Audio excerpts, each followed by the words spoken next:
I got a question the other day from a member asking me how to make the left hand fretting easier and cleaner. In this video, I'm going to share with you a very cool 3-step process that really improved my fretting on guitar and of course ukulele. Stick around for this whole video. This exercise can really help your playing. If you're new to this channel, my name is Stu Fuchs. This is Ukulele Zen. I post videos every week to this channel, so please hope you'll click the subscribe button and check out all the other tutorials available for you at the channel. This channel is supported by a wonderful community of ukulele players. If you'd like to join and get some cool perks for your membership, check the links down below. There's all kinds of goodies waiting for you there. Many thanks to everybody supporting this channel.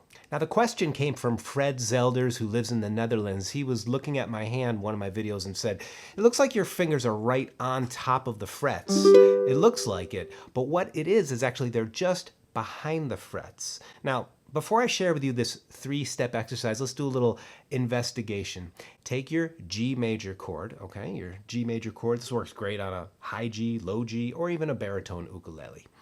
Place your fingers right on top of the frets and you'll get a kind of sloppy sound. Now, if you move to the other extreme, far away from the frets, you get a real buzzy, sloppy sound. We want them to be not on top of the frets, but just behind. But the trick is, okay, how do I squeeze with as little effort as possible without cramping up my hand?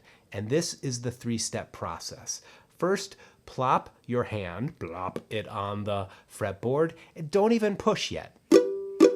And you get a ghost note.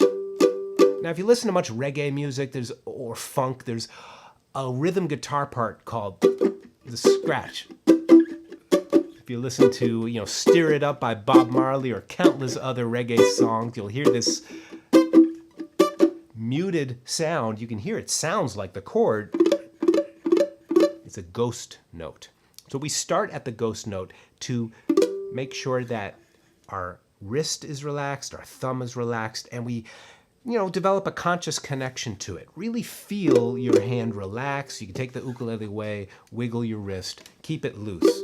This first step is important because we're going to stay connected as we push just a little more. Try to engage the fingers from about the second knuckle on down.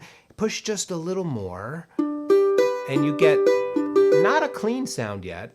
It's a buzz chord, okay? This is a buzz chord. And even though it's sounding a little sloppy, hey, at least our wrist is relaxed. Our shoulders relaxed, and we feel relaxed. Third step, place just a little more pressure, and you get the clean sound. If we push harder than this, it just cramps up our hands, and it creates a chain of tension that can make our playing less effective and less enjoyable. So to recap, and you might like to do this on every chord you play, you do this just for a few seconds before you start a song. Ghost, buzz, and then clean. Let's do it one more time on the G major chord. So you take your G major chord, ghost note, then a little bit of a buzz,